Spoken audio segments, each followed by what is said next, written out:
this is the Coen Brothers Movie Club, Yep. but this isn't a movie, and it's not by the Coen Brothers. This is sort of an appendix edition, sort of like it's like a, not, is that what I mean? Appendix? Yeah, it's like not compendium. It's the Silmarillion of the Coen Brothers movie podcast. I can get down with that. I can get down with that. The Fargo season 4, just as an entire entity. Yeah. Which I'm used to doing things bit by bit, so we'll see how this goes. Right? Yeah, I know.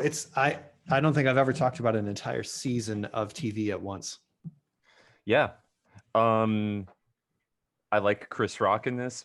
By the way, for the one person listening to this, I'm Peter. Who are you? Bill. Spoilers for this season. Yeah. Watch the entire season. From the get-go. Just front to back. We don't have time to worry about. There's a pandemic going on. It's been a while since you and I have recorded anything, Bill. I know. The last thing we recorded was... we did record in a pandemic. Yeah, The Man Who Wasn't There. And it must have been just before I moved house, because I made some reference to the old man who mows like every week. And that was at the old house. Yeah. and I was living in my friend's basement. Oh, man. And I've moved. So. There wasn't much pandemic talk in that episode. Maybe, I don't know how much there's going to be in this one. I feel like that was back in the day. That was in the time. Well, here I am doing pandemic talk, but I feel that was back in the time when the main thing I was worried about was touching things. I believe at that time I was going to the grocery store without a mask, but I was worried about the surfaces primarily. Mm-hmm. And now it's precisely the opposite.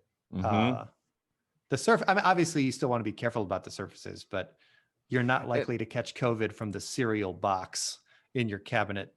I mean, what I've heard people say is you can't really get it from surfaces unless you touch the thing and then shove your fingers in your mouth. Yeah. So, which was one of my favorite pastimes a year ago. So I've had to really kick that habit. You gotta scale that back sometimes. Yeah, and it's just for, not that this is like super timely or anything, but just so that we can listen back on this and be like, oh, that's the day. So it's December 14th. Yes. 2020. That's when the day that the Electoral College is going to be voting. Yeah. Or not the Electoral College, but that state legislatures are going to be choosing electors. Oh, is that today? I thought it was. Yeah. I thought they also voted today, or no? That's not the case. I think the Electoral College votes in like January 5th or something. Oh, okay. Okay. But apparently in the state of Michigan, there's something going on in Michigan to prevent the state legislature from choosing electors or something. It's just all a shit show. Yeah. And anyway. Yeah. So there's that. And also the first person in the United States got the vaccine today. That's right. Yeah. Much of the vaccine was made in my hometown of Kalamazoo, Michigan. What? There was yep. Mm-hmm, mm-hmm. The Pfizer vaccine is being manufactured in Kalamazoo, but it's the one that has to be kept at -70. And so there was this footage I saw on Twitter of these trucks pulling out of there, but they're these like super weird looking trucks because they're not just your regular refrigerated trucks. They're like your super hardcore refrigerated trucks, keeping it -70 in there. Yeah. Wait, let's see. -70 trucks. Let's see what it looks like. Images. These are just trucks. I know the ones I saw looked a little bit more heavy duty than that. Let's look at the Tribune India. Oh. Let's see if they got an image. No image. Oh, no, it's just a Pfizer billboard. Wait, scroll down. Oh, never mind.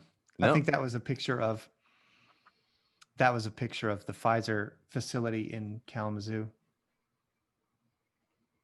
It's potentially go scroll up. Yep. The address on that says 7,000 Portage Road. Yep, that's in Kalamazoo right there. I always forget you're from Michigan. I always think it's Minnesota, but that's where you went Mm-mm. to school. Yep. Yeah. Okay, but Fargo season 4. Speaking of Minnesota, Oh yeah. And also uh where did this take place? Kansas City. Kansas City. Hey, that's where Yeah. you live. I mean, you don't live there now, but you live in I was there the Missouri other now. day. I was in Kansas City, Kansas the other day. Oh, that's come on, guys. And Label it's them funny. 1 or 2. I know. And here's the thing about Missouri. Missouri used to be a purple state or even a blue state, but what has happened is it has become a very, very deep red state. And I think one of the major reasons is the two major metropolitan areas of this state both spill over into other states, thereby meaning that a huge percent, like a large portion of the sort of urban vote is Yeah. not in this state, which really prevents Democrats from winning statewide offices in Missouri, or it makes it very, very hard. Kansas City, there's only one Kansas City, but it is in both states. Well, Kansas City, Missouri, and Kansas City, Kansas. They're two separate cities. They're two separate cities. Okay, I was picturing like a city that is on that doesn't exist though, right? A city that's on the border that is split between two. The border, but there's no legal way that a city could exist in two different states. I see. Okay. Yeah, a city, as soon as you're in a different state, it has to be a different city because But all if of the mechanics. but if that rule didn't exist, is Kansas City essentially the same thing? Is it?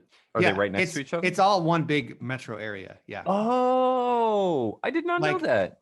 Yeah, it's all one big metro area, and the Kansas City, Kansas side is a little bit more suburban. Like the downtown is in Missouri, but there's one one part of the city, the border is a river, but not everywhere. Like in much of the city, it's like you're just going along through a regular old neighborhood, and you cross the street, and then suddenly you're in Kansas. Huh.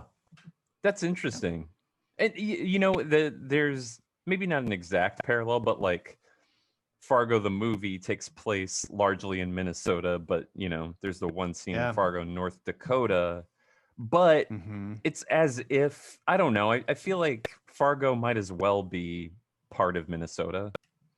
Not that it's nearby or anything, but isn't Fargo kind of on the border? Let's see. Fargo, ND. Yeah, it's right on the border. It's a large portion of the sort of Fargo metropolitan area is it's Moorhead, Minnesota. Oh, that's right. That's right. Because it's Fargo Moorhead, the thingy, the university there, college or whatever. Yep. Moorhead State University, Minnesota State University, Moorhead. That's funny.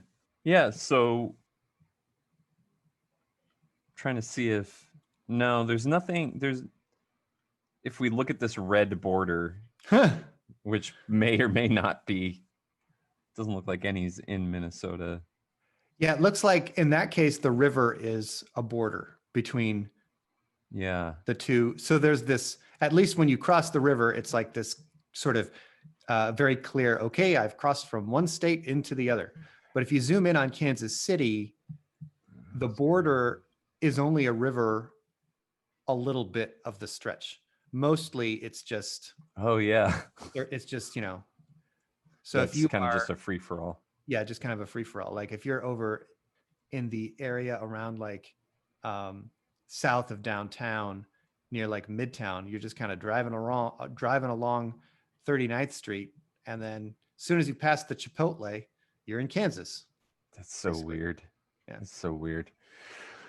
All right. Technically, where we were was Overland Park, which is sort of a huge Kansas suburb of Kansas City. Here we go. Yeah, right there. I didn't put that together until we were just talking about it, but that's that. Yeah, Fargo kind of exists as, similar to this Kansas City. Oh yeah, that's a good point. That's Yeah. That's Right? an interesting parallel, right? That's what I was making. That's the point I was Yeah, making. you know, and a lot of the show takes place in Kansas. Yeah. One of the episodes takes place entirely outside of liberal Kansas. Do they go to Fargo at all in this series? No, but In people from season Fargo 4? come down. Who comes down from Fargo? Some hired guns. So if in the scene where Josto and Gaetano are in the backyard just hanging out, and some gunmen like roll up on them, Yeah. those are some guns from Fargo that were in league with Loy Cannon, who were brought down. Loy brought them down as extra guns against the Fadas. That's right. It didn't really help. Like Loy, played by Chris Rock, the leader Yep. of the Black Crime Syndicate. Yep. Canon Limited. I didn't remember that being the name. Yeah, me neither. I loved Chris Rock in this, honestly. He was great. Yeah. Have you seen him in any crimey type roles like that? I think he starred in something, but I didn't see. He was in he was in a different series. Where is it? It's in a different series. Anyways, I liked his performance in this. I thought it was great. Me too. Yeah, he was great, and Glenn Turman was great. I think. Yeah. As his sort of second in command. Did you see this clip of Glenn Turman that's going around? It was a clip from one of the movies that he made in the 70s, where he starred as a pimp, and some guy comes in who is the husband or boyfriend of the woman that he was sleeping with, and the guy's like, "What are you doing with my lady?" And he like beats the crap out of the guy. I didn't see it. I think you sent it to me at one point on a text message, and I just never got around to watching it. It's ridiculous. It's so over the top. Yeah, Glenn Turman. He was married to Aretha Franklin. Whoa. Yep. Did you know that, or did you just find that out? I found it out a couple weeks ago. Oh. He was married to Aretha Franklin from 1978 to 1984. Look at that. Look at that young picture of him they have on Wikipedia. Yeah. Yeah. Peyton Place. I don't think I've ever seen him in it. Have I seen him in anything? Yes. He plays Mayor Royce in The Wire. Oh, that's right. That's right. Yeah. Yeah. He's great. That's the first thing I ever saw him in. Did you know just by sight who played the Smutney father? Did you put it together, or did you find out after the fact? The funeral parlor owner. Mm-hmm. I did, especially because my wife. It's 2020. Yeah, I know. We had a new Borat. Especially, yeah, I know. Especially because Emily is a big Andrew Bird fan, so she spied him right away. Oh, interesting. And apparently, that's the first thing he's ever acted in. Yeah, and I assume some of the whistling on the soundtrack must have been him. Noted That'd be funny if it wasn't Andrew Bird. Yeah, I know. They go, listen. Imagine that conversation. It's like, hey, listen, Andrew, we're bringing somebody else in for the whistling. I could do it, guys. I'm right here. Why don't I just pop? No, what? It's a busy shoot. How about we have Spike Whistletooth do it? Yep. Okay. Yeah. Yeah. He was great. His wife was great. His daughter was great. Yeah. Yeah. But here's the thing. There is a thing. Let's hear it. When I look back on this season of Fargo, season 4, I remember with great fondness many pieces, but I can't help but feel a little bit like, in terms of the overall arc of the story, there ended up not being very much there. I agree with that. Yeah. I think that the final episode was super anticlimactic. Yep. Like the final episode felt like everything that happened in that episode was just kind of checking off the boxes of tying up the storylines. Yeah. Yeah. They yeah.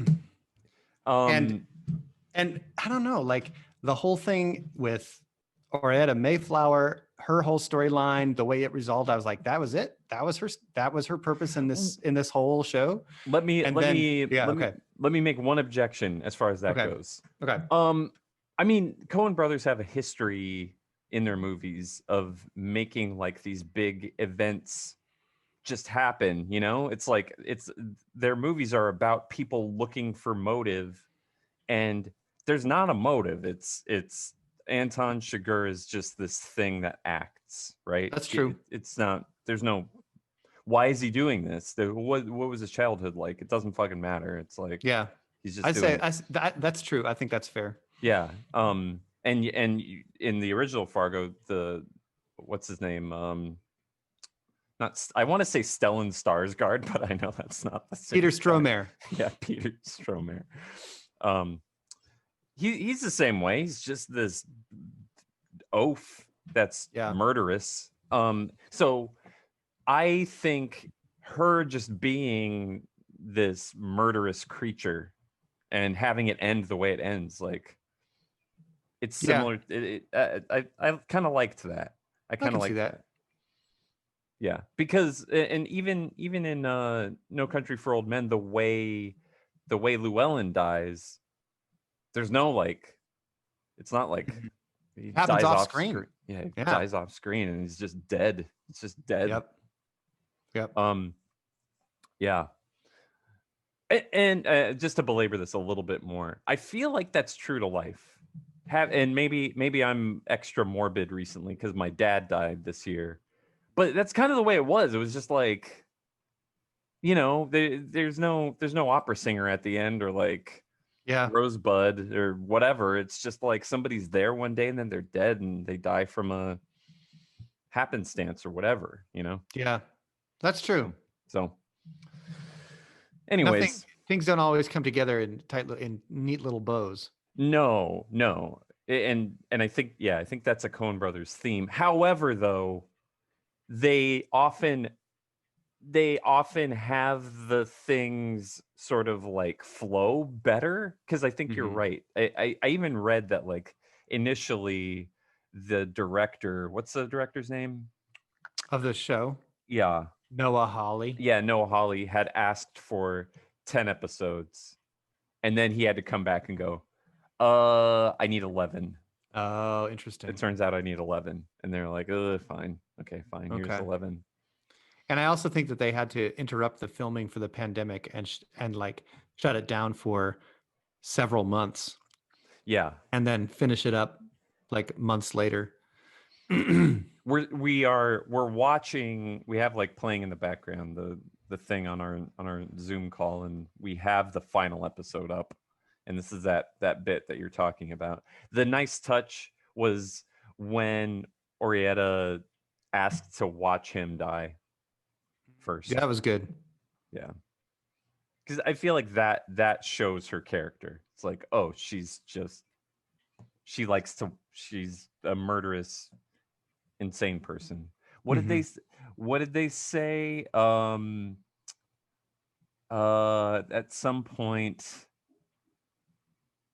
At some point, Josto, played by Jason Schwartzman, he says, "Why didn't you tell me you're a demented hag?" And they make the point of this New York Times article. They say like I thought you were like murdering as like part of your deal. Like that's what I have to do. It's my business. I have like a reason behind it. You're just this demented psychopath. Yeah. I think that one of the things about her character that I felt was taking the quirkiness just a little too far was the way she walked. That was, I thought her walk was just too much of a muchness. She walked like a like a duck with a like banana shoved up its ass or something. It was just this weird little shuffling. I don't know. It was very odd. It was a little too much for me. I hadn't seen her in anything until I saw her in that Kaufman movie, which name escapes me, that came out this year. What is that I'm thinking name? of Ending Things. I'm thinking of Ending Things. And I thought, why is this lady talking out of the side of her mouth the whole time? Like, does she just, is that just the way she talks? Or is, I guess to your point, like, is she just an actress who's like, oh, I'm going to have these weird affectations for everything. I'm going to talk out of the side of my mouth. I'm going to like, kind of like walk like this, you know? So in what I've seen her in, let's see, I saw her in Wild Rose. Wild Rose. Yeah, she plays a Scottish folk singer. And she did not have any strange talking affect in that. Is it just me about the talking out of the side of her mouth that she does that in I'm Thinking of Ending Things, right? I haven't seen them Thinking of Ending Things. Oh, you haven't seen it? Okay. No, I wasn't very interested. I don't know. Everything I heard about it made me sound like, it made me kind of think I would just sort of find it kind of indulgent and frustrating. Yeah, if you're not like a Kaufman completist, then you probably don't need to see it. But I mean, I liked it. It's got Plemons and Plemons is good. I like Jessie Buckley. I mean, she's good. So I've seen her in Chernobyl, Wild Rose, and Fargo. Do you think when they were filming I'm Thinking of Ending Things, do you think they called them by their last names like 8th graders in gym class? Hey, Plemons. Because I mean, you couldn't say Jesse. No. If they're in the same good scene. point. Good point. Yeah. I hadn't thought of that. Hey, JP. Yeah. Whoa. Or JP and JB. I'm sorry. Too similar. Yeah. Too similar. Hey, JP. Hey, JP. JP. Did you say? Yeah. JP, go. Yeah. If you've got a stuffed up nose, it sounds the same either way. Hey, JB. So it probably was the 8th graders in gym class method. Yeah. Yeah. Okay. So season 4 of Fargo, unlike all of the previous seasons, was filmed in Chicago, Illinois. I believe seasons 1, 2, and 3 were all filmed up in Canada. Huh. Uh-huh. This one was Why would they do it in, because of the tax breaks. You got the tax breaks. That's we're doing inside jokes from years and years and years ago. Oh my God. This guy, this let's see if I can anonymize this. A person that I knew whose father was Mexican American and looked very thoroughly Mexican American, but had the thickest Chicago, Illinois accent, which happens. He was Chicago from way back, old school Teamster. He was a Teamster. Like he was in the Teamster truck driving union. Yep. Had guns. Didn't talk much. Referred to what's the guy's name? Joey Pants. It's like, oh yeah, I met Joey Pants on several occasions. I was always going down. Now lives down in Florida in a McMansion. He would always go to the movie sets and he had pictures of his daughter and Macaulay Culkin posing together, like as children. Because of the tax breaks. I was like, oh, look at the. Was I driving with? No, it was Matt. It was Matt that was driving with him somewhere. No, it was me. Oh, it was you. Yeah, he picked me up from the airport upon a return because we stayed overnight because all of us had a super early morning flight out of the Orlando airport the next morning. Different flights. You were going one place, I was going someplace else. But we stayed over in his house, and I left my car at his house. And when I came back, he came to the airport, picked me up, and took me back to his house, and I got my car and drove home. But as we were driving around suburban Orlando, there were all these random vacant lots where there are cattle And he said, yeah, people get cows for the tax breaks. But you had made the comment previous. You were like, oh, you were just right. Weren't you just trying to make a conversation and like, oh, Right. I'm just, oh, look at how about that? How about those cows, Ray? Yeah. I mean, Anyway. but I'm not. That's probably not his real name. Just look at those cows. He's like, Larry. they put him there for the tax breaks. Yep. Loved Get one karate.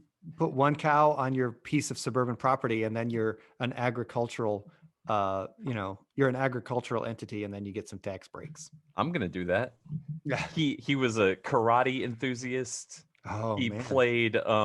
His apartment was so sparse, and just he had a computer, which the main purpose of the computer was just to play solitaire on. Like, that dude was maybe the coolest person I've ever met in my life. That's all of those things that amount to super fucking cool. Yeah. Yeah. Scary as hell too. Yeah, a little bit. Yeah. Okay. Anyway, that was quite a rat hole we went down. Listen, I've come to the conclusion that I would rather just do rat holes. Just go down them. I'm not going to avoid them anymore. So anyways, all seasons 1, 2, and 3 were filmed in Calgary, but season 4 was filmed in Chicago. Okay. I was going to say, I would think it would be cheaper to record in Kansas, to just film it in Kansas City, but it probably doesn't look like they wanted it to look. They probably needed the aesthetic of old school Chicago. Yeah. I think that's right. I think maybe they identified certain neighborhoods in Chicago that still look more like mid-century Kansas City. Yeah. Yeah. What other overarching things? So I thought that the ghost was not that interesting. I thought the ghost thing was sort of, I don't know, I didn't find it very interesting. It was sort of did I miss we're missing something. We're missing some supernatural thing. We just got to throw something in. Okay, let's have a ghost appear in the background of certain scenes. How did I miss it? How did I miss it until the very end? Like, it's sort of subtle. It's in the background. You've got to be really looking. That's Noah Hawley putting his Noah Hawley spin on things, right? Because it's not. It's very outside of the way Coen Brothers work. Mm-hmm. I mean, there was the alien thing in The Man Who Wasn't There.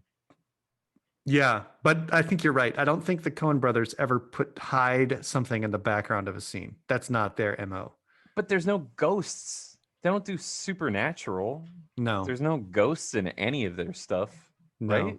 No. I mean, I guess if you wanted to be a pedant about it, there's a ghost in The Ballad of Buster Scruggs when he dies and he's like playing the harp going up to heaven. Good. Man. But that's just a Bugs Bunny bit. That's not. I don't know. An angel. That's an angel. That's not a ghost, right? Yeah, I suppose. Ghosts and angels. Yeah. Maybe an angel is a type of ghost. Not all ghosts are angels. Okay, I can see that. Yeah. Yeah. I don't know. It seemed like too many elements. Why didn't they just eliminate some of the elements and just focus in? Yeah, and it's like, I mean, it was all really well acted. I mean, everybody was great in this, but it just, I mean, you get Timothy Oliphant's character, who is a big deal until he's just not, which is, again, fine. Their thing. It's the thing. People just get dispatched unceremoniously. But the thing, to arguing against my own point, though, you can't do that every single time. Yeah. I don't feel like you can do it every single time, because then it becomes a formula, which it sort of was in this. It's like Gaetano, that's the big dude, right? Mm-hmm. Gaetano gets killed kind of the same way, by accident. Yeah.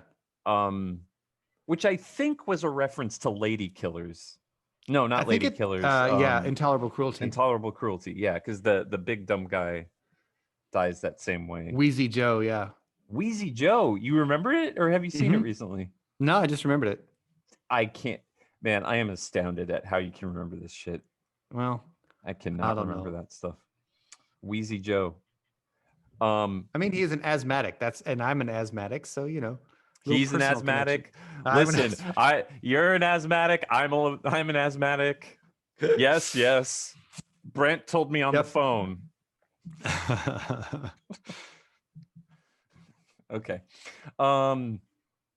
Yeah, yeah. So if it's only that, So one of the then things. Okay, go ahead. yeah. No. I'm just if it's only that, then I feel like to be the outlier should be like, oh, holy crap, he died by that unceremoniously. The only there's a few that didn't happen like that, like when they killed Dr. Senator. That Mm, wasn't like just happenstance. That was like, right. That was built up to for sure. yeah, yeah. And Loy didn't die like that either, because No. that was sort of a classic mystery thing. Like, oh, you forgot about this person, Yep. which I She was totally left had. as a dangling thread. She died because she blamed Loy for killing her girlfriend, right? Right. Well, and Loy truly was to blame because Loy gave up where they were at to Timothy Oliphant's character. Yeah. Or not Timothy did he tell Timothy Oliphant, or did he tell the other guy? I The think he told OCD Tim. guy? Um, Because I thought he one of told. the it was I thought it was one Timothy Oliphant when Timothy Oliphant's in Loy's house. Timothy Oliphant goes over to Loy's house Oh, and right. yeah, That's right. That's right. Mm-hmm. he convinces him that Timothy Oliphant says, "Look, I'll leave you alone if you just tell me where these women are." And he sort of Loy kind of is like, "Well, I don't really want to give up these women, but on the other hand, it'd be a bigger problem for me if this federal marshal keeps dogging me, so I'm just going to give them up." Yeah. Yeah. Um, I'm reminded when you said like we were talking about how there's all of these moving pieces and all of these people. It's like Timothy Oliphant, and then we got Chris Rock, and then we got uh Jesse what's the B stand for? Buckley. Buckley. Um, all these great actors. I'm reminded of when I saw the band Oysterhead in 2001. Oysterhead has Stuart Copeland from The Police, Les Claypool from Mm, Primus, and Trey Anastasio from Fish. uh-huh. And I told one of my friends who was like a similar music head at the time, it's like, I'm gonna go see them. He's like, it's they're just gonna be playing over each other. It's just like, yeah, I love all of those people, but it's like too much talent almost. I don't know. Did it suffer from that, you think? It probably didn't suffer from that. It was more too much plot. Yeah, maybe too much plot. So Yeah. much. Yeah. And some of the devices didn't work that well, like the ring where the what's her character's name? The daughter. Ethelrita. Yeah, Ethelrita, played by I cannot pronounce that. Emiri? Emiri? Amiri, Emiri? maybe? I don't know. Crutchfield? Um, she was great. That Yeah, I thought so she too. was great. But yeah, the premise of her like, oh, I researched and I found the ring, and then I know that the ring belongs to this guy, and then I know if I give it to Chris Rock, he'll give it to the Fadas, and like, there's no way she would have pieced each and everything together, right? Like that's sort of It was a bit of a too stretch. much. Yeah. So Um, her thing was that if I can Chris Rock will let my family get out from under the debt because I'm going to prove to him that um that what exactly? Like that what is the way she figured it out? she was cleaning the house for Orietta. She Yep. found all of the dead people's stuff. She sort of Right. haphazardly grabbed some stuff on the way out. She went and researched who that ring belonged to. She found out that it belonged to Josto's dad, who had Right. died. Right. And then she figured out also that Orietta was that guy's nurse. I don't know how see, that's the piece where, like, how could she have known that that Josto and Orietta were together? I don't think she knew that part, because that's sort of the crux was, that ring proved to the old guy whose name I don't remember. Do you remember the old guy who takes over? At the very end. Yeah, and he's been the old school Violante, guy. Okay. the sort of old gray-haired guy who kind of ends up as the head honcho of the Yeah. Italians at the end. Yeah. Yeah. So Chris Rock shows that to Alante or whatever the guy's name is, and then that therefore proves the guilt Okay. of Josto. Okay. Yeah, that was a lot. That was a lot to be because I mean that plot point had been built up to for several episodes, and when it was all laid out, I found myself not quite following it. Maybe that's a failing on my part, rather than the show's part. Well, it's a little bit of like a Sherlock Holmes answer to a thing, which is, it was a little, yeah. Did I tell you this? Did we talk about this already? How I did not realize until I was much older that all of the Sherlock Holmes, oh, it's pure deduction, was just a shtick. Like, I thought when I was a little kid, I genuinely bought into that. So when he was like, oh, well, clearly the sand represents the Sahara, and by deduction of just seeing your fingernails or what have you, I know that you didn't do it, or you know what I mean? Mm-hmm. I thought that you could genuinely come to those conclusions like that. Oh. Like that's what real detectives would do. Just the principle of deduction. I was always just like, oh, well, this is how you can be smart with things. And I was not. I'm not even going to tell you how old I was. Much older. You were today years old? Were you today years old, as they say on the internet? No, not today years old. Okay. Not today years old. Yeah. No, I didn't. I didn't just put it together live on air, but another thing that so I'm going to go in a completely random direction here. Go off. So one of the things that the show was supposed to hinge on was what an intimidating character Gaetano Fada is, right? He's the big, scary, psychotic Italian gangster. He used to work for Mussolini, just terrifying person. But I couldn't get over how much that character reminded me of the character Nacho Libre, as played by Jack Black. Have you seen, Google Nacho Libre and look at a picture of what Jack Black looks like in that movie, and I promise you. No, yeah, he's kind of they're doing similar faces, yeah. Similar faces, similar mustache, similar sort of manic characteristics and line delivery. Yeah, it was very distracting to me. It was like I kept thinking, "Oh my God, what is Nacho Libre doing in this movie?"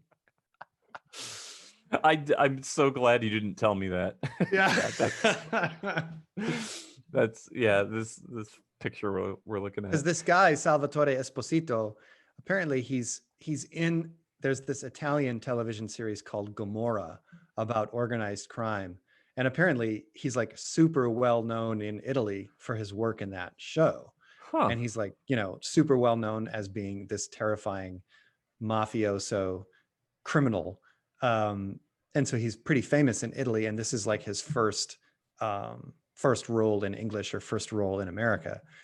And he kind of plays in that series. I'm just looking at an image of him. He kind of plays like a semi-mohawked, more up to date, no facial hair. You can see him right there, right? Like neck tattoos. I keep forgetting that I can look at. Oh yeah, that's right. Yeah, because it's about modern day mafia. It's not about old timey. It's about now's the day. Now's the day. Yeah. Yeah, it's supposed to be a really good show. I've been kind of wanting to see it, but anyway, that's what he's known for. Yeah. Yeah, that's funny. So circling back to the Orietta thing, one of the things I didn't like about that is it's sort of, it's not that flattering to have like the hysterical woman killer thing. It's Yeah. it's a little like shitty 1940s watch out for these hysterical women bullshit, you know? Yeah, it is a little bit. And and you could say, well, you see though, he's doing a twist because usually like the Coen brothers would have the Orietta character be the Marge Gunderson character. So really it's a twist on that twist. Hmm. But if you do a twist on a twist, then it's just gonna flip it back to the crazy Yeah, maybe. nurse. Maybe, yeah. I I feel don't like, know. yeah, she certainly has the Minnesota accent in common with Marge Gunderson, but nothing really more than that. No, but I think that's enough for you to equate, you know, or Yeah. at least to say, One can't help but draw the parallel. yeah. Um and I liked the stuff in the movie. I mean, in the series with all the monologues. I know people were sort of like saying that they thought the monologues were too heavy-handed. That was my favorite part of all of it. It was just like There were I some just good wanted- ones. Yeah, like Chris Rock saying all these like super good thing, like And I think that was one of the deficiencies of season 3 that this one I think corrected. I think that season 3 really failed whenever it tried to have a character like monologuing. I'm even. Oh, that's right. That's right. Season 3 was the one where Ewan McGregor played his brothers, and Yeah. Mary And David Elizabeth Thewlis. Winstead was in it. Yeah. Oh, that's Speaking, right. yeah. Did you know that Mary Elizabeth Winstead and Ewan McGregor divorced their respective spouses to be with each other after that show? Oh no. Mm-hmm. Good for them. Yeah. I guess. Yeah. There's if you read the tabloids, there's some strong feelings about Ewan McGregor held toward, let's say there are some strong feelings held toward Mary Elizabeth Winstead by Ewan McGregor's children from his first marriage. Whoa. Are they? Is any of the argument about their age difference or anything? I imagine he's. No, I don't think so. older. I don't think age differences. I mean, he's older. She's late 30s. He's late 40s. So Oh, yeah. just not that much. No, who cares? Yeah. Yeah. Yeah. I don't know. We're sort of bouncing around all over the place here, but I thought, well, let's talk about some of the strengths. So I thought that Ben Wishaw's character, Rabbi Milligan, was great. Oh man, That it was yeah, excellent. I really like Ben Wishaw and everything. In fact, one of the sort of running jokes in our family, our little household here, is that I'm constantly bringing up the fact that we need to see the movies Paddington and Paddington 2 because everyone says they're really, really good. I've heard they're really good. Yeah, And Ben Wishaw is in them. And I really like Ben Wishaw. And so every time, like after each episode of Fargo, I'd be like, Emily, we need to watch Paddington and Paddington 2. he was great. The Wizard of Oz episode. Oh, that was so good. Oh my, I just kept thinking, like, I know that there have been popular weird TV. Like, it's not like Fargo's the first popular weird TV thing to happen, right? You know, because Twin Peaks and I mean, Twin Peaks is the biggest one that I think of. There's probably some others, but yeah, I just kept thinking there are like, this is in the public consciousness now. There are millions of people watching this weird ass black and white, like lines drawn down the middle of everything. I was just so excited by how weird and arty it was and by how many people were watching it, you know? Yeah. That's so fucking cool. And if that episode had been like a 2-hour movie, it would have been so good. Like I would have watched 2 hours. I would have watched that episode for 2 hours. Yeah. That's That's how good it was. Who did? I'm imagining Noah Hawley directed that one. Let's see. I don't know. It's towards the end. Birthplace of Civilization, Layaway, Nadir, East West. That was the one. No, Michael Uppendahl. Michael Uppendahl. He is known for directing episodes of Mad Men, American Horror Story, Legion, and Glee. Yeah. So he's just sort of a journeyman TV director, but with a lot of pretty prestige TV credits under his belt. It was so good. Yeah, it was so good. It was. And yeah, the kid actor was great in that. I mean, that I didn't really give much thought to that. I mean, not that I didn't give thought to him, because he's good, but I sort of just was sympathetic to his station. I didn't really like connect with him, but that you really connect with the kid there. Yeah, and that definitely.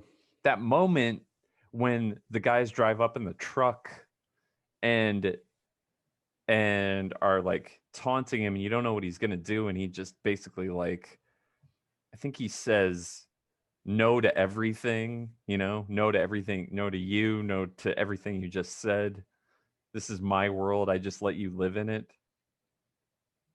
Like that was so good. Oh, it's so good. I think that's the one that'll stick with me from all the everything from this Me too. series. Yep, that was an awesome episode.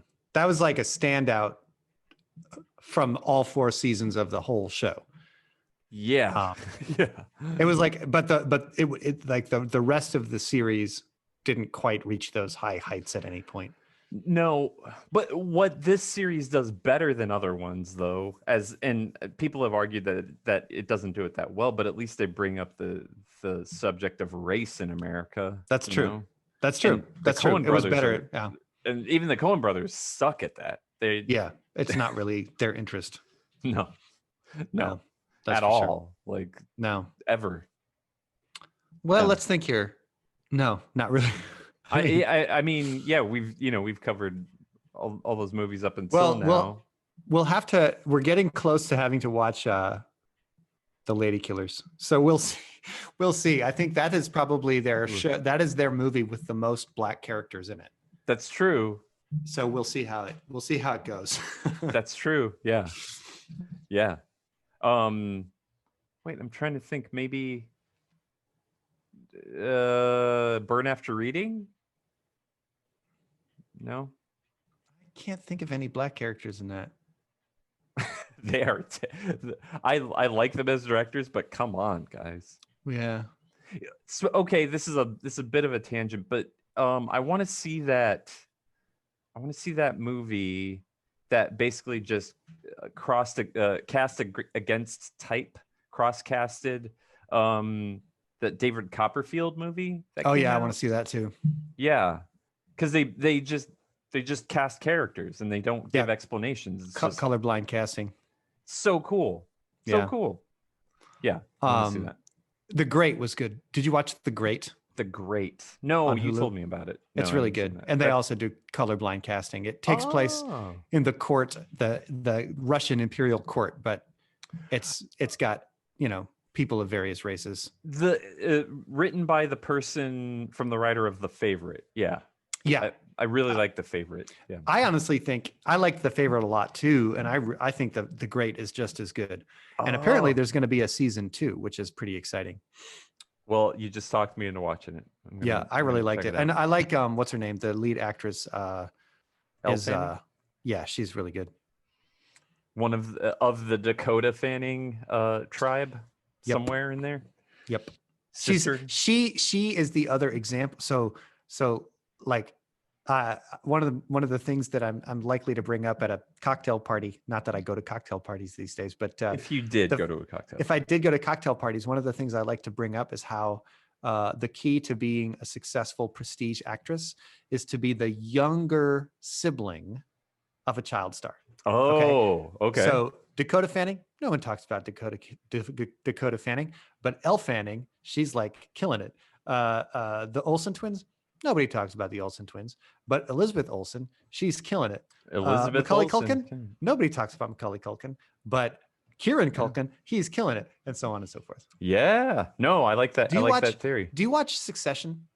No, it's another man. one that's hasn't made it on there. But yeah. Super good. Really, really good stuff. Succession. I think you'd like it. Yeah. I from everything I've read, but I know I would. It's just there's too much. Too much. There's too much stuff. Too much stuff. Yeah, so I liked the race stuff. Look, all of a sudden Hulu decided to show us It's Always Sunny, even though we were watching Fargo. What is going on over there? Sorry, I have a dog. Somebody out. So I got some trivia questions. Okay. Yeah. Let's do it. So it seems to me like the reason they set this season in Kansas City is because I think they were trying to choose sort of a generic American city, right? Like Kansas City is about as close as you could get to the generic American city. You know what I mean?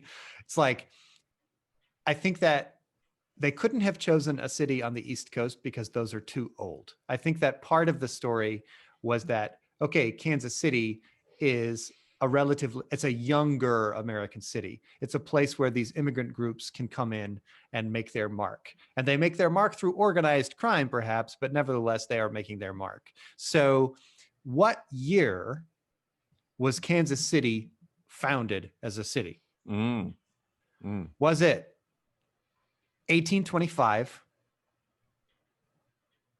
1850, 1878, or 1901?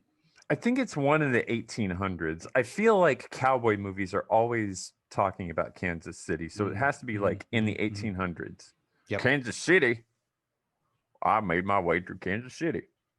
You know, so now that I've narrowed it down to that, now it's just a matter of guessing how you, Bill Fisher, would form these answers. Like, do you want me to think it's the oldest one or the newest one, or am I most likely to choose? Let's just go in the middle. What was the middle of the 1800 ones? 1850. Let's say 1850. That's correct. 1850 is correct. Yep. But St. Louis was founded in 1764. Whoa. By the French. Dang. Yeah. So one of the things that I also talk about living in Missouri is like Kansas City and St. Louis are the two major cities of the state, obviously, but they're from totally different eras. St. Louis feels like an old East Coast city. Like there are neighborhoods in St. Louis that feel like they're Baltimore or Washington, D.C. or Boston or someplace like that because it's so much older. Whereas Kansas City feels a lot like Minneapolis, for example, right? No, it feels no older than Minneapolis, and Minneapolis feels no older than, mid-19th century. When was Minneapolis founded? I'm going to guess around the same time. 1856. Yeah. Okay, so that was one trivia question. Let's see, next trivia question. So not Loy Cannon, but Dr. Senator, one point in the show famously has a monologue in which he talks about how during World War II, he was a JAG officer or whatever. I don't know if he was technically a JAG officer because Black people were segregated in the military at that time. So he was a lawyer in the Army, and he was involved in writing up the briefs for the prosecution of one of the Nazi war criminals. I believe it was for Hermann Goering, who was the head of the Luftwaffe. So this is, of course, in preparation for the Nuremberg Trials. The Nuremberg Trials happened between November of 1945 and the fall of 1946. How many Nazis were put on trial in the Nuremberg Trials? Was it between 0 and 10, between 10 and 20, between 20 and 30, or between 30 and 40?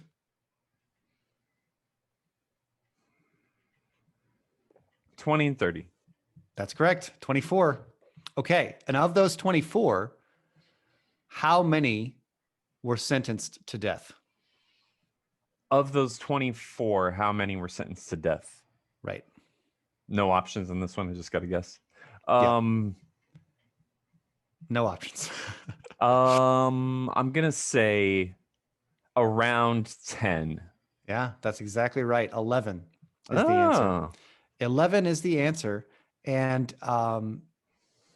but only 10 of them were actually executed because Hermann Goering managed to commit suicide the night before. So 11 were supposed to be killed by hanging, but only 10 of them were actually executed that way because Hermann Goering somehow committed suicide in his cell. let me ask you a question Yeah. that's related to this. Okay. If somebody's on death row Mm-hmm. and they want to commit suicide, Yeah. who cares?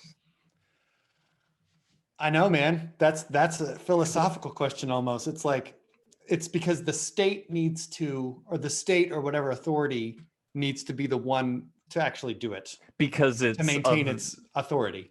because it's of the we are the ones that are deciding. It's like the retribution aspect of crime and punishment. You think do you think that's The their retribution, argument? or even almost just like the process aspect of it. Huh. Yeah. Yeah, like I would think save taxpayers some money, take all guards off of suicide watch for people that are on death row. Really? Yeah. I mean, and the number of people I'm anti-death penalty because the number of people on Yeah, me death too. row that are innocent, not Goebbels or Goering or whoever you're talking Right. about, but I'm not talking about those not Nazis, but like everybody. Anyway, okay. Of the Yes. 24 people, some were found guilty and sentenced to prison sentences of life or a certain number of years, but some were acquitted. So, for example, a guy called Hans Fritzsche, who was the head of the Nazi propaganda ministry, he was acquitted. Gustav Krupp von Bohlen und Halbach, the CEO of Krupp Industries, which is still a major German. That's a coffee company, right? I think that's that's one of the many things they make is coffee makers. Yeah. His trial ended in no decision. And so did the trial of Robert Ley, the head of the German Labor Front. And then Franz von Papen was acquitted. Yeah. Dr. Hjalmar Schacht was acquitted. And some people were given 20-year sentences, like Albert Speer, an architect, was given a 20-year sentence. And I wonder if anybody will be convicted of treason or the like with this whole Trump nonsense. I hope so, man, but it's probably not going to happen. Did you hear about? Yeah. What? Go ahead. Did you hear about? There's this old Democrat from New Jersey. I can't remember his name, but he's like 80 some years old. He's been in the House forever. And he sent a letter to Nancy Pelosi saying that there was a rule in the House dating back from the Reconstruction era, which said that the leadership of the House can refuse to seat anybody who took part in sedition against the United States. So therefore, I call on you, Nancy Pelosi, to refuse to seat all 120 Republican House of Representatives people that signed the amicus brief with this stupid lawsuit brought by the Texas Attorney General. The dumbest fucking thing, the like door closer on that argument that I've heard is all of these people that are saying that this election was a fraud and blah, blah, blah, they got elected during this election. Right. So if you're going to make that argument, you're arguing against your own fine. You're out. Exactly. Yeah. No, any Pennsylvania Republican who was elected to the House of Representatives in Pennsylvania, they're arguing that their own election needs to be tossed out. Okay, cool. And not only that, but some of the state attorneys general that joined this stupid lawsuit, their states had done the exact same election procedures. They had made the exact same decisions as the ones in Michigan, Wisconsin, Pennsylvania, and wherever the first one is, Georgia.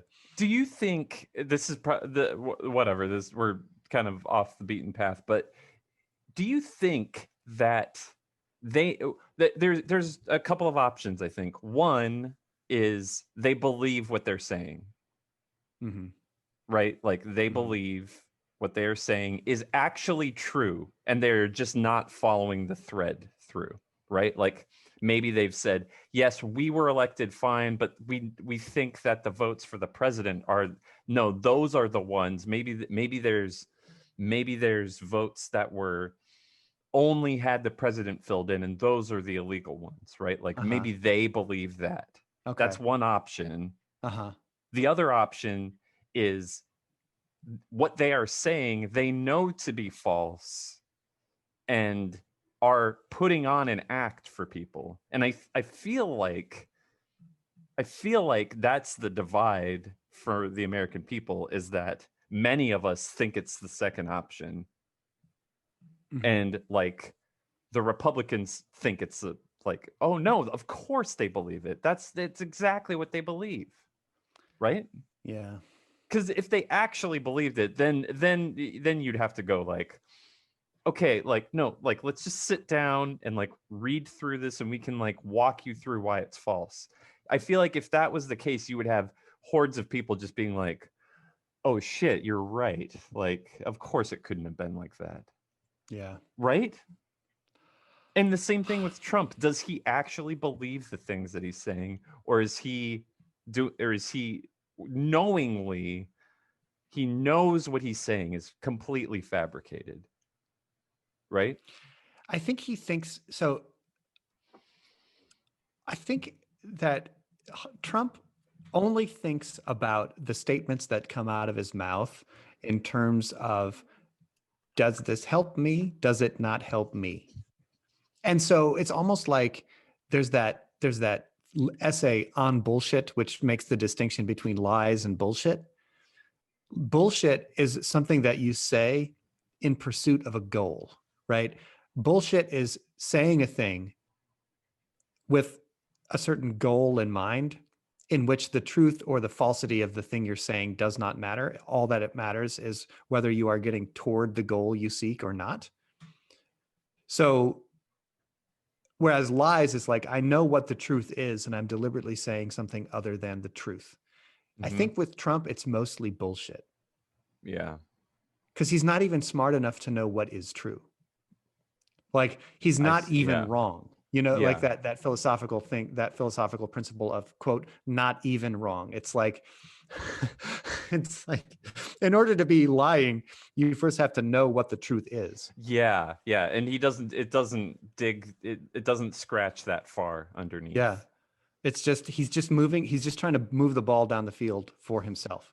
But everybody else, like those that go along with him, they've got to fucking know, right? Like they're they're just using this bull in a china shop as like whatever is, because they don't want to lose their jobs. They want to like, they see like, if we do this power grab, then like my endorsements will continue to come in, and like, right? Like that has to be it, right? Yeah, I guess. I mean, there's also, I suppose, people are terrified that if Donald Trump tweets about some primary challenger to them, then they'll lose. Like I'm a Republican in a deep red district in Oklahoma, so I definitely don't have to worry about losing an election to a Democrat. That's not going to happen. Yeah. The only thing that could make me lose an election, however, would be if Donald Trump comes out in support of some primary challenger to me. And maybe they're terrified of that happening. So that's like their number one motivation here. I don't know. I heard the argument that those people that signed on, that the people that signed on to the brief knew it would go nowhere. Mm-hmm. They know he lost, and they're just doing it just because the ramifications, if they don't, from him are just like, I'm going to be screwed if I don't humor this person. Right. Ugh, terrible. Ugh. Yeah. Oh, well, anyways. Okay. Fargo. Okay. I've got, let's see. Man, the way that the Nuremberg people were executed was by hanging, but the trial decided to use what was called a short drop hanging instead of a long drop hanging. Okay. You can imagine the consequences of that. I don't know what the consequences of that would be. Just that it's faster. Well, so if you are hanged and you fall a good 6-10 feet, Oh, it breaks your neck and you die immediately. The neck break. Yeah. Okay. Yeah. Whereas the Nazi war criminals, they were like pushed off a short stool, and they Oh, apparently God. struggled for between 18 and 24 minutes. Holy shit.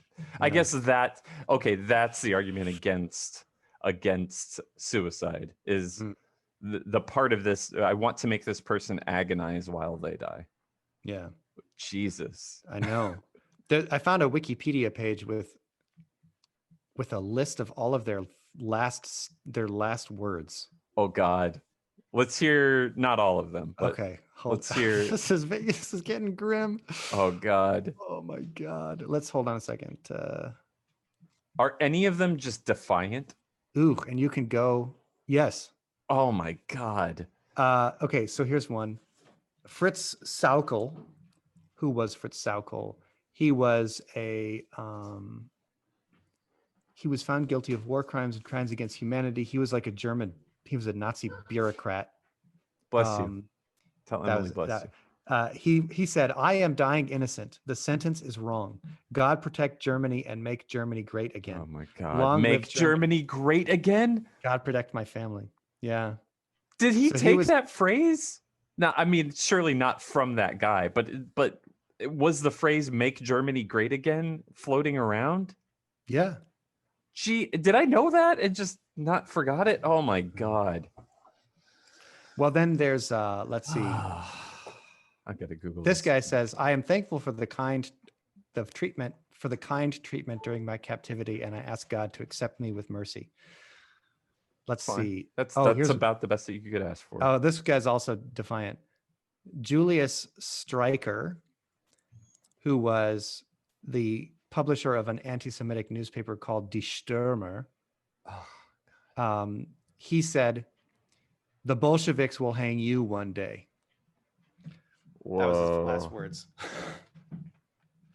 Oof, anyway, I had to Google where the phrase "make Germany great again," and yep, it's a Hitler thing. This guy, Arthur Seyss Inquart, who was Austrian, he was the top official of Austria during the Nazi period. He was sentenced. He said, "I hope that this execution is the last act of the tragedy of the Second World War, and that the lesson taken from this world war will be that peace and understanding should exist between peoples. I believe in Germany." Huh. I believe in Germany.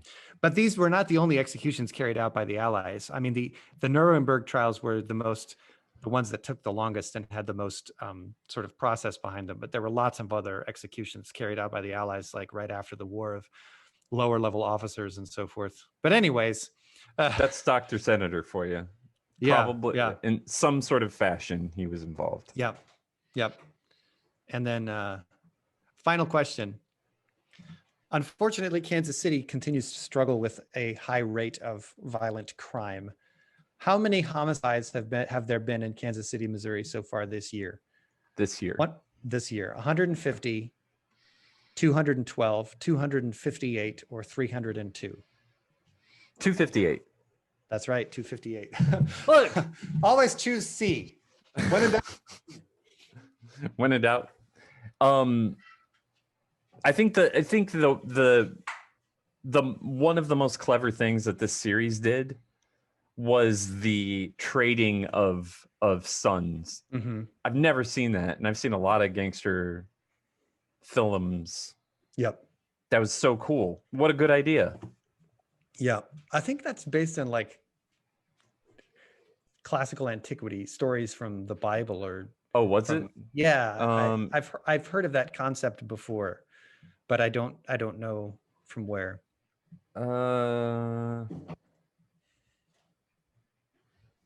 Let's see if this quick Google search does anything. No. Inspired from the...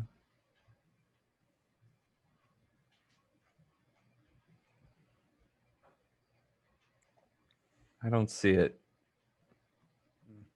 This thing's all over the place. I don't know. Honestly, it could be that I only think I've heard of it before because like the sort of plot synopsis of this season came out like a year and a half ago. So maybe Yeah. when I first heard about it a while ago, I was like, oh, and then it stuck in my head as something that I'd always known when in fact it was something I only learned for this. Yeah. Well, I think we didn't cover everything, but No, how could we? To cover everything, yeah. How could we? I think we hit some high points, had some good tangents. Yep. Cool, man. Well, That was a good one. So we gotta watch Intolerable Cruelty. Intolerable Cruelty. That's up next. Yep. I have pretty open schedule for the next 2 weeks because at this point we're not planning on traveling until the day after Christmas. Okay. Let's see. For people who are watching along, Yeah. Intolerable Cruelty. If you want to watch it, It's on Amazon Prime. is it? I think it used to be. It might have left. I think it's not streaming anywhere. It's to rent. Yeah. Yeah, you can rent it on Amazon. You can get it on probably Stars, I'm guessing. I'll probably just pay the $4 to rent it on Amazon. The And then Lady Killers is on Amazon for $3 to rent. I mean, sign up for Netflix DVD for 1 month and just, $10. That's well, but that's fewer dollars than the 4 + 2. Yeah, but then you can squeeze in another movie for that third week. That's, I suppose, but I got a big old list of stuff to otherwise. Yep. And all right. Plus, I think that after Lady Killers was Burn After Reading, and I have that, I think. Okay. Well, all right.